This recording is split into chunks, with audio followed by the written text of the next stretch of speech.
You are now listening to the Be Your Own #Love Goals podcast with Mo Ari and Tiffany. We just want you to remember that every person, regardless of identity, wants these three things: belonging, authenticity, and love. And after a decade of partnership, we've learned to co-create these things and so much more. So from wherever you're listening, we're going to go on a journey of becoming our own #Love Goals. Now let's get into this episode.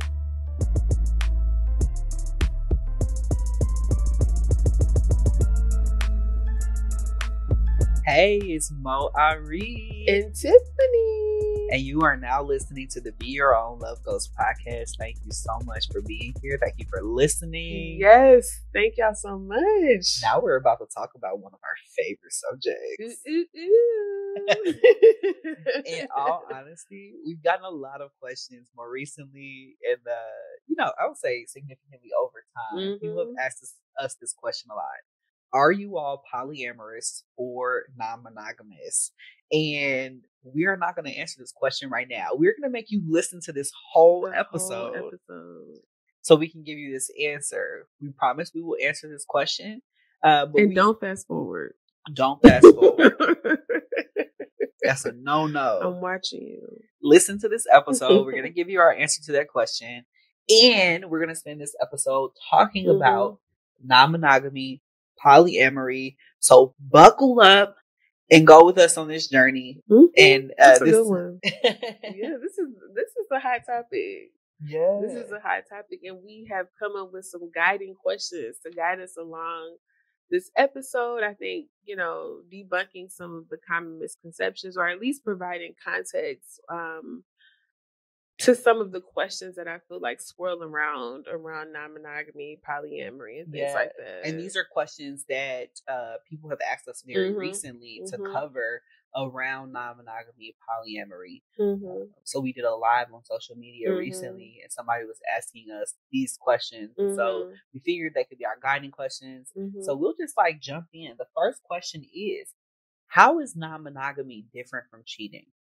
I'm gonna let you take that away, Tiff. You gonna let me take it away? Yeah.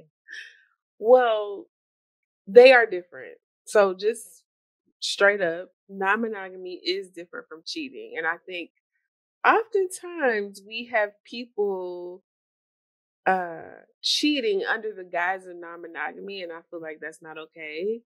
So non-monogamy is essentially not being or being in relationship with multiple people at one time. So an example of someone who is monogamous is if, you're in relationship with one person, you're married to one person, and you all have the basic understanding that that is the only person that you're with, the only person that you're going to have sex with or be in relationship with. So non-monogamous is if it was more than one person.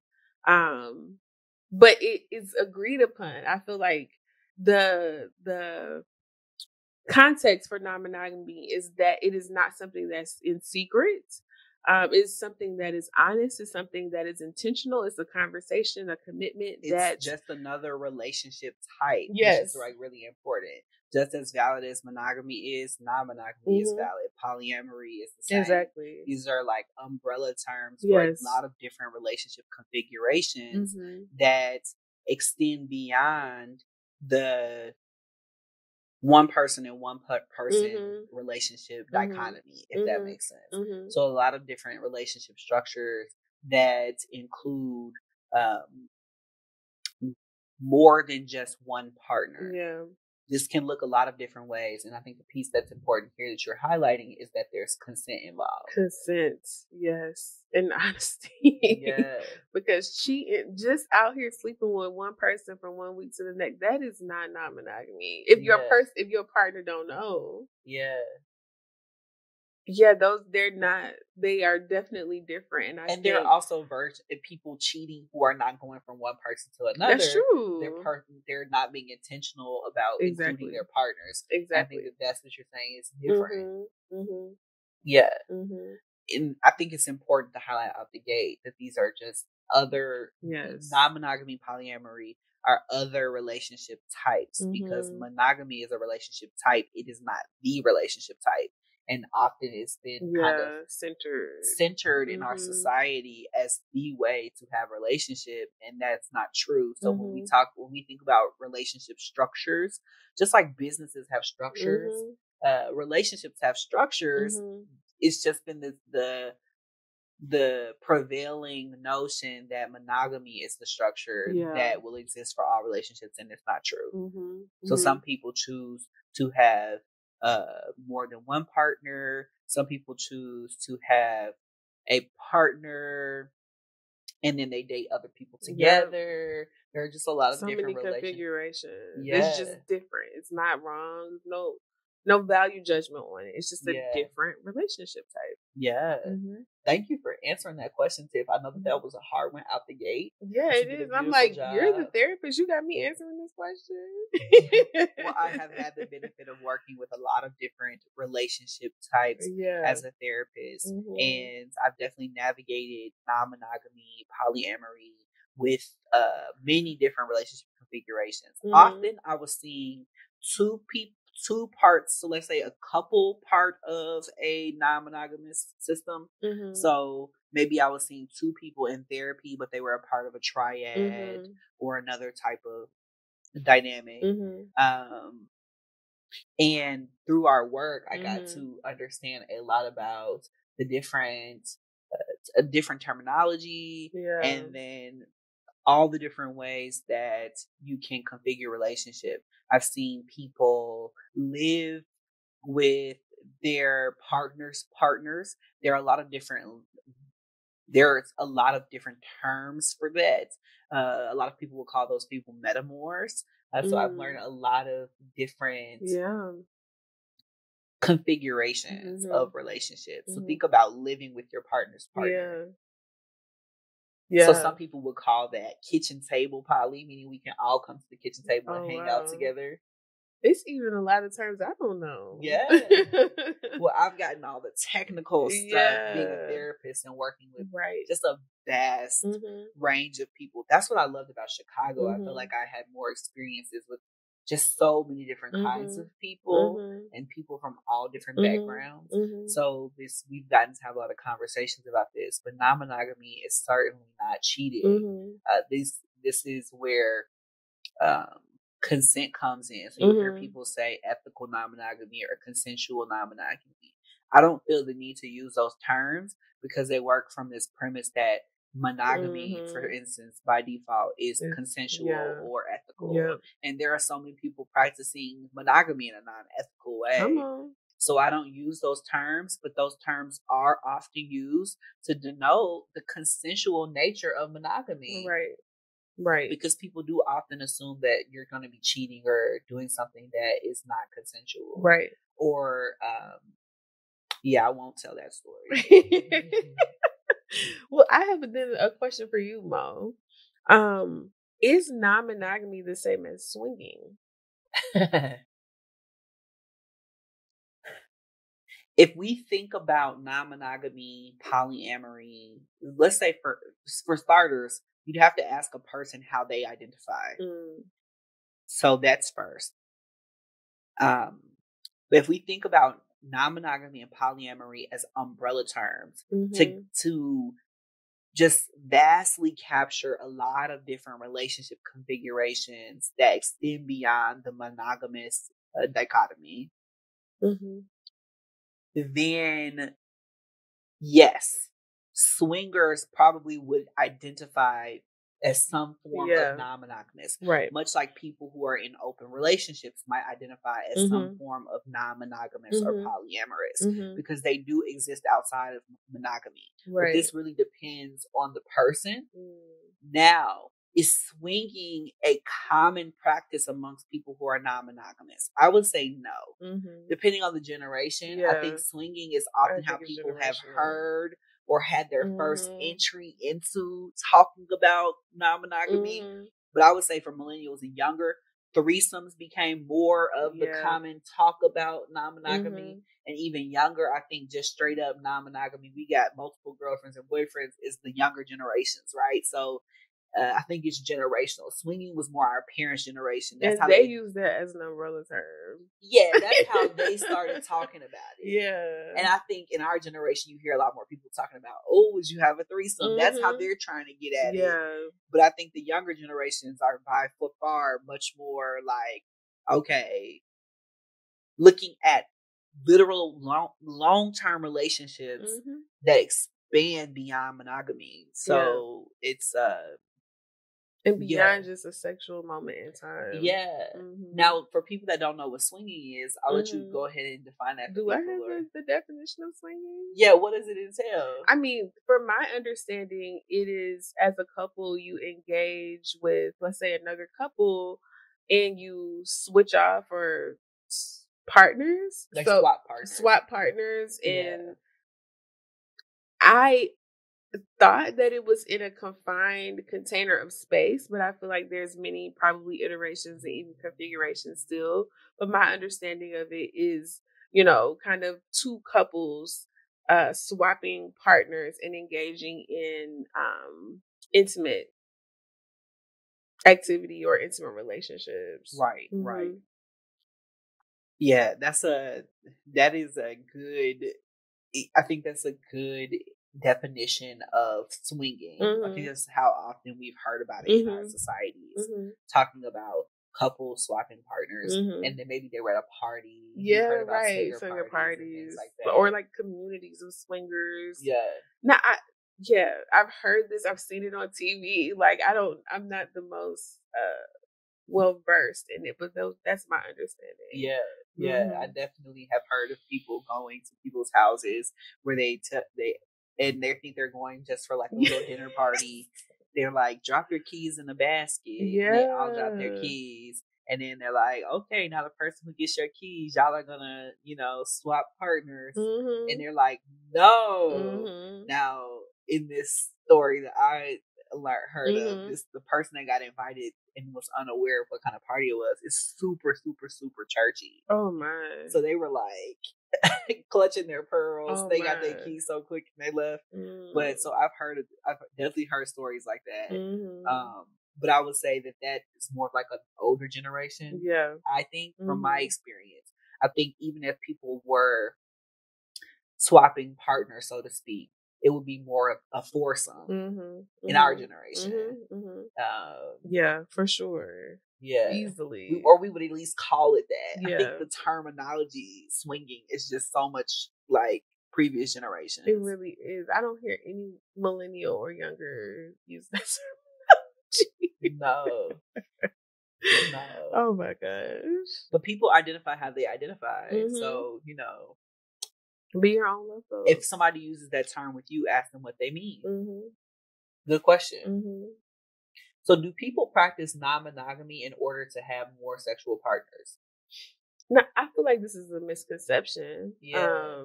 A huge misconception. I feel like if we're going back to the fact that non-monogamy is just another relationship type, then everything a person would want in a relationship that is monogamous can equally be applied to non-monogamy. And that is not just sex. It is companionship. It is partnership. It is commitment and love and all of the regular things. And so I think it is a misconception that if you assume that non-monogamy is unethical or kind of out there, quote unquote, for the people that are listening, I have this in air quotes. If you think it's out there, then you would assume that they're just doing it to have sex. But if we can approach non-monogamy from the premise that it is just another relationship type, then it's everything, the same reason why you would want to be in any other relationship. Absolutely. I totally agree with that. That was beautiful and to the point, direct. I don't have to say anything else about it. Oh my gosh. So then for Mo, is having an open relationship the same as non-monogamy? So again, it's very much like it is very likely that open relationship is captured under that umbrella of non-monogamy, polyamory. Yeah, and I think open relation, like a lot of these words are so the definitions are so relative to the person using them. Yes. So I think it's important to ask what a person means. Yeah. Because even with the terminology open relationship, I've known people that have been in open relationships, and what this couple meant by open relationship is not what the other couple meant by that. So it's very important to be clear and be on the same page about what that means. I do feel like you're saying, it's a type of non-monogamy, and even still, there's so many configurations for open relationship. If we're being our own love goals, then you have to do what works for you in relationship. And clearly define what that means. Yeah. I think some people need to spend more time clearly defining what monogamy means. Ooh. Tell the truth, sir. Say it louder. Sir. Say it one more time. Now, you don't want me to say preach, preacher. So, okay, God. Sir, go ahead. I surely do not want to be pastor. Pastor? I cannot. Okay. What did I even say? You were talking... There are some people who need to redefine and very clearly define what monogamy means to them. Yes. Because I think so often it's been a default that people don't have that intention, and they think we're all operating from the same page because we say monogamy, and it is not true. Some people's definition of monogamy is, hey, I get to dance with who I want to dance with at the club. I can flirt with who I want to flirt with. I can go to strip club with my friends. I can get a phone number if it makes my ego feel good, but I'm not going to cheat on you. I'm not going to have sex with anybody. Right. I'm not going to get into an emotional relationship with somebody. That's, monogamy. For some people, you can't look in another person's direction when they got on yoga pants. You better not breathe in their direction. Exactly. I don't even care if you got a friend at work who's of the opposite sex. You better not talk to her like that. No work husbands over here. No work wives. No work husbands. It's a no. That's their version of monogamy. Right. So it's very important that when we're getting with people that we have clear definitions around our relationship type, monogamy included. So it's important to have intentional conversations regardless of your relationship type. Thank you for the space to say that. Yes. How do people navigate jealousy in non-monogamous relationships? That's a question that came up recently. This is a big one. I think that, first of all, you have to have a lot of conversations when you're exploring non-monogamy with whoever you're in relationship with, and monogamy. Like, you just got to have conversations. It's 2023. We have to be having intentional, direct conversations about what we want to explore, in order to make sure we're on the same page. Right. Because when we go in with these assumptions that we're on the same page, we get disappointed, right? Because we're not on the same page, and there's not anything wrong with not being on the same page because we're different. We just have to take that extra step to ensure that we're working from the same definition. So if you're listening to Tiffany saying that, you're hearing her say, you have to do the work to have the conversation regardless of your relationship type. You just have to. I feel like jealousy in any relationship is probably going to come up, monogamous or non-monogamous. So it's really important to have very intentional conversations in any of those relationship types. Intentional conversations about boundaries. And most importantly, what those boundaries will look like ahead of time. Ahead of, these experiences or engaging in additional relationships or additional partners. Right. And so I think, so I would say, if I had to number them, setting boundaries is important to be able to navigate jealousy. Having very, very, very intentional conversations, and also then checking yourself. Like, what inside of yourself is potentially coming up that is allowing for this jealousy to be manifested? Like, are you feeling insecure? What's coming up? Because I feel like jealousy in any sort of relationship can get tricky and potentially really dangerous. And so it's important to address that in any relationship, and particularly with non-monogamy, when additional partners potentially are present. So true. It's like, there's a part of me when hearing you say that, is leaned in, because I really agree. and I want to normalize this. I almost wanted to normalize the jealousy experience. Then I heard you saying you need to check in with yourself or check yourself. And I was like, you know what? Yes. Jealousy is a normal, it's in the normal range of human emotions and human experience, right? But I think behaving from that or acting on that, we absolutely can control. So you're going to have thoughts and feelings and things that come up around jealousy in any relationship.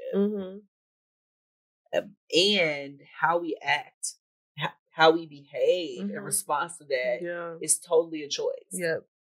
So I don't want to normalize behaving like a jealous person. Feeling those feelings, yes. Yeah, totally normal. So I agree with you, and I appreciated you saying check yourself. And I think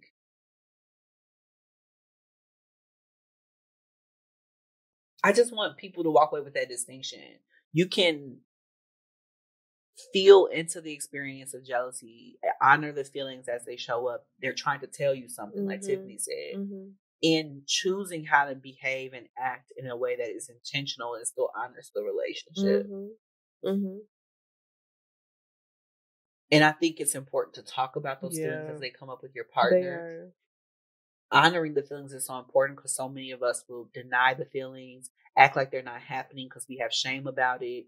And that's when that feeling and experience will grow and grow and grow. It festers, and then you're behaving from it without knowing it because you made it a part of your shadow.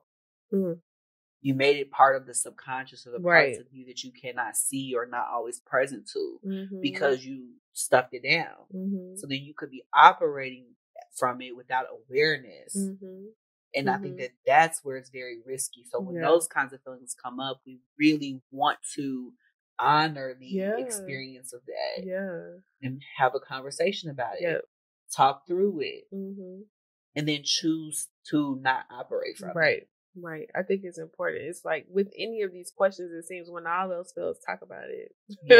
Talk about Have a conversation. Be intentional. Yes, you have to talk a lot and communicate in relationship. Like you said, in any kind of relationship. In any kind. And even if you don't get to an end result in one conversation, just having the conversation is so important. So important. So this leads me to another question I have for you. If you have threesomes, are you non-monogamous? I've been getting all of these questions today.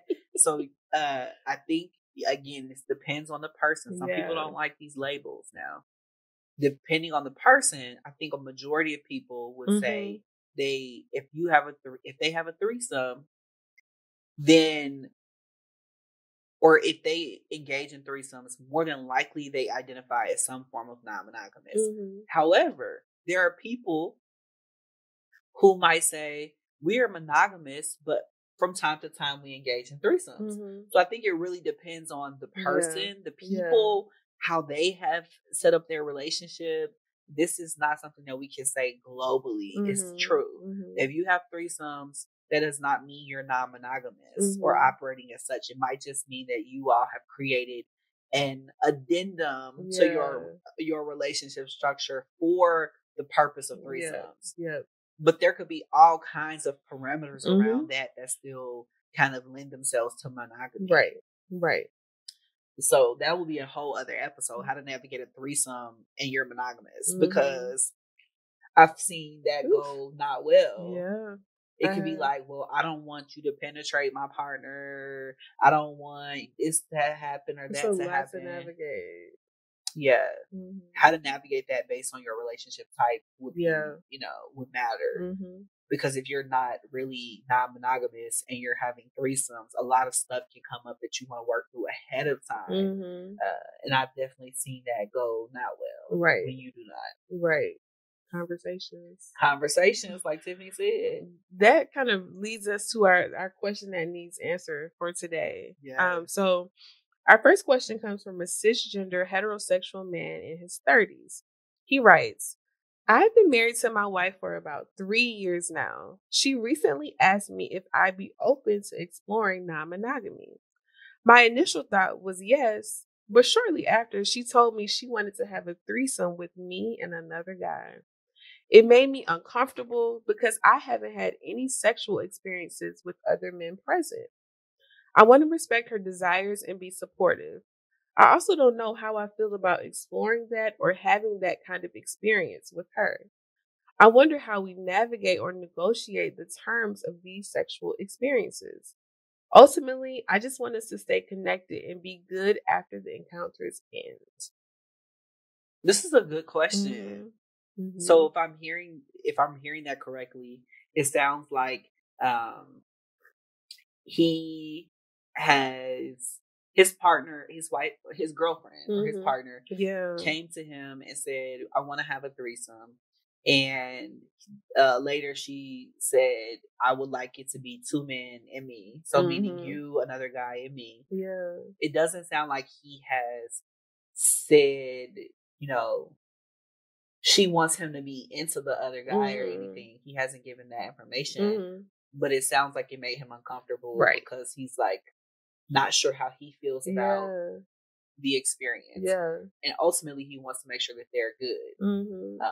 And so I think my first piece of advice would be for you to sit with what you are feeling uncomfortable about, because that discomfort will grow if you don't address it. So get as clear as possible, because then you're going to have a conversation with her. But you want to get clear about what the discomfort is about. Is it about there being another guy present and having to interact sexually with that guy?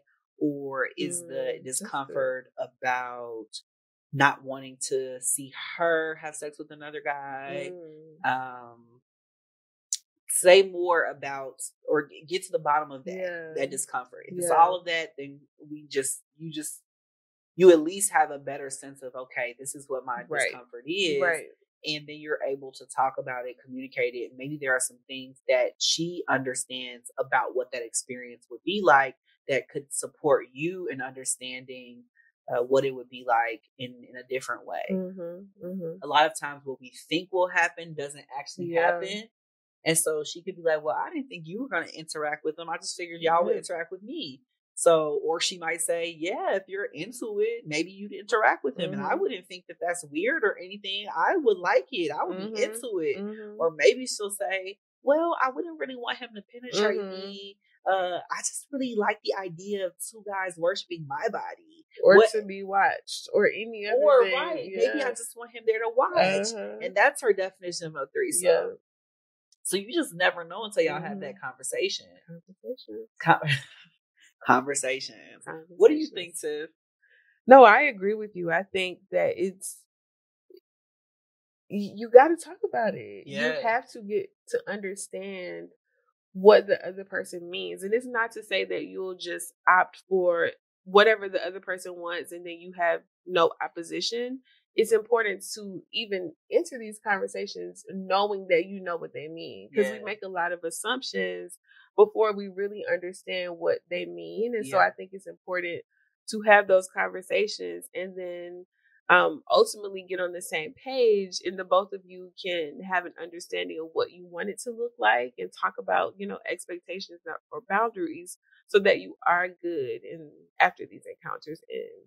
Absolutely. Thank you. Yeah. I love that question. So I appreciate you sending it in. I know it takes a lot of courage to ask these questions. Yes. It's beautiful. It's a judgment-free zone too. Yeah. Judgment-free.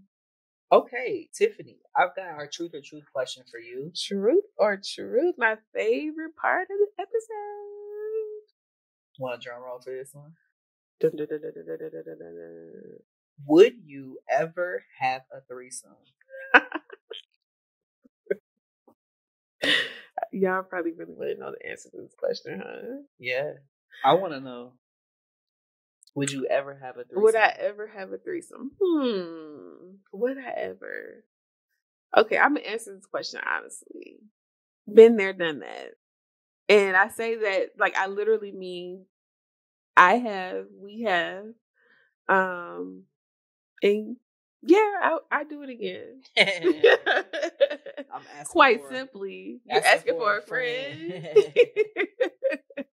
I definitely open to it, have done it, have had positive experiences, and really enjoyed it. See, we told you all, we would tell you all if we identify as polyamorous or non-monogamous by the end of this episode. And we ourselves actually tend to we fall somewhere under that umbrella, I would say, of non-monogamous or polyamorous. I think at this point, because our relationship has shifted and we've got a kid and things, we are still trying to redefine what that looks like for us. But we definitely fall under this umbrella because we knew from the very beginning of our relationship that we did not like all the ways in which monogamy was kind of handed down to us. And we knew that we didn't want to have claims over anybody's body. That didn't feel right to us. And I just wanted to know that she was with me because she wanted to be with me and not because she had to be with me. And I wanted to be open to all the ways that our love could evolve over time. Right. And it's something about not having to be with me out of this monogamous sense that helps me to know that you're with me because you really want to be with me. That might miss some people. Some people be like, nah, Mo, that don't make sense. But for me, knowing that she could be with anybody else and that she's with me here, that's how I know.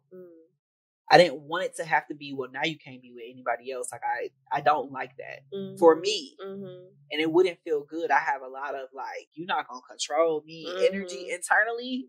So it just wouldn't work.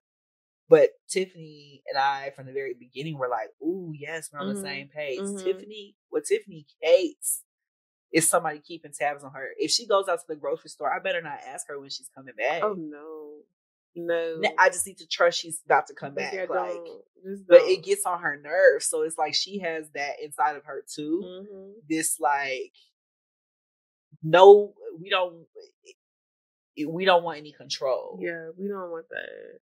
Not that people's relationships around monogamy are control. I just have seen a lot of that. Yeah. And so, not with my parents or anything like that, but just in our culture at large. And so that framework didn't work for me. And so I'm having to figure out what the framework, we're co-creating what that framework might look like now. And so we joke with each other, we're kind of monogamish. Yeah.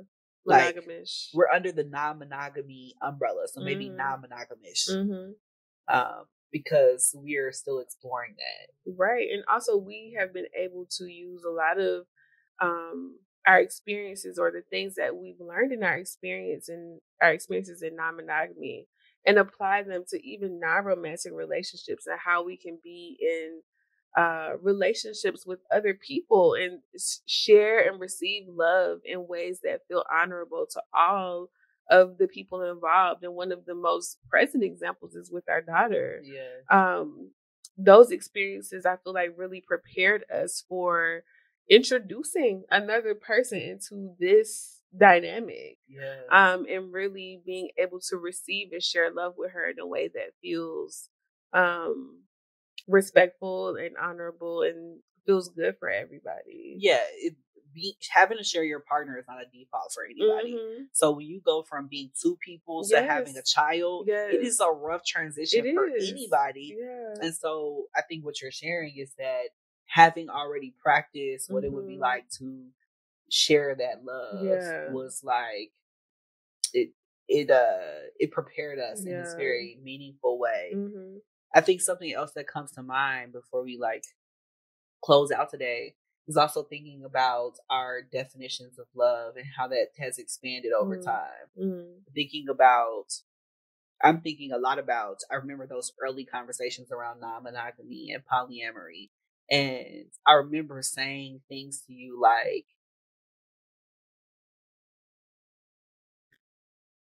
just how I believe that love can be expansive and that you have the capacity to love infinitely. And I had seen a lot of people getting into long-term relationships and starting to not talk to their friends or not keeping up with their family, becoming just so focused on the relationship that they were in, and it felt all consuming. Now I know there are a lot of doctrines or traditions that say you'll find your partner and basically leave everybody else. And I did not want that. I wanted love in my life to be expansive, meaning that I could find the capacity or create the capacity inside of myself to love Tiffany just as I would love my mother, just as I would love my twin sister, just as I would love my friends. Because when you think about it, the love doesn't really change. People put all these labels on it. You know, they say brotherly love, sisterly love, romantic love, but love to me just doesn't change. It's the same. If I would jump in front of a bus for my mom or my sister, I would do the same thing for Tiffany. So what about that love is different? How I behave and act in certain relationships is different. I don't have sex with my siblings or family. How I behave and act might be different, but the love is the same. So all of these kinds of separations we put on love, I just wanted to undo. And I remember in those earlier conversations, just talking about how I wanted a love that allowed me, or a relationship type that allows me to be able to show up for people as fully as I need to when I need to. So if I needed to go and take care of my sister for a month, I need a relationship that's not threatened by that. Because you never know how life is going to take you. And it's beautiful that we've been able to cultivate something where I know if either one of us needed our parents to live with us, we could do that and then not feel like we're losing something. That's and important. That's at the core foundation around non-monogamy and polyamory for us. And so if you walk away from this episode with anything, I want you to walk away knowing that our foundation has not to do with sex. No. The foundation for that is love, and wanting to find a way of loving that can be so expansive that our other relationships don't suffer because this relationship is growing. Our other relationships just get the overflow, they get excess, they get abundance from us, and that they are not harmed by our relationship growing. And you can drop the mic after that. Wow. Well, thank you for this episode, Tiff. Thank you. This has been good. I know this is a hot topic and one that a lot of you have asked us for. And so always remember, if you have any questions, you can go to our Spotify page, and the link should be hit in the bottom of the episode, and send us a question if it's about polyamory or whatever topic it might be about, or send us a DM on social media. We plan to do lives on social media. So just contact us by any means. And we would love to answer your question or talk about whatever topics y'all are interested in. I love this. Yes. Okay. This has been Be Your Own Love Goals podcast with Mo Ari and Tiffany. You all have a great day and be well. Bye. If you're listening to this on Apple Podcasts, don't forget to rate, review, and subscribe. Video episodes are on YouTube and Spotify. If you want your question included in an upcoming episode, feel free to reach out to us on Instagram at Be Your Own Love Goals, or check out our website at lovegoalspodcast.com. We look forward to hearing from you soon. Bye.